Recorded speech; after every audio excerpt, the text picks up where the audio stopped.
Welcome everybody to Omega Math Services, the last place where you'll look for help. Today I want to show you a GRE question that I saw. When I saw it, I thought it was pretty complicated, but when I saw the way it was solved, I thought it was pretty genius. As you can see, it tells you to choose out of these four options, which one is the biggest. Now you can go ahead and try to solve it and, do all this math in your head, but what the person realized, which I thought was genius, was, well, these are all square roots. So how can I get rid of them to make the problem more easier? And so what this person did was they basically squared everything.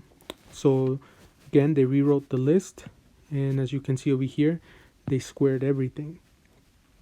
Now from there, once you square everything, you get that 10 square root of 3 is 300, 324, 320, and 294.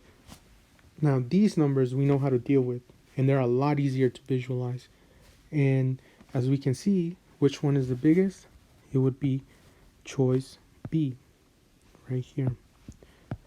B. And again, this is just a little trick that I saw that I thought was genius, because we can deal with square roots, simple square roots, 36, 49, because we know the answer to them. But what about when they start getting complicated, like 3, 5, and 6? It's too much calculations, you might get confused. So why not simplify it? Before I forget, a lot of you may be asking, or maybe thinking to yourselves, why do we square? Well, you're really not doing anything. As long as you square everything, it doesn't really affect anything that you're doing.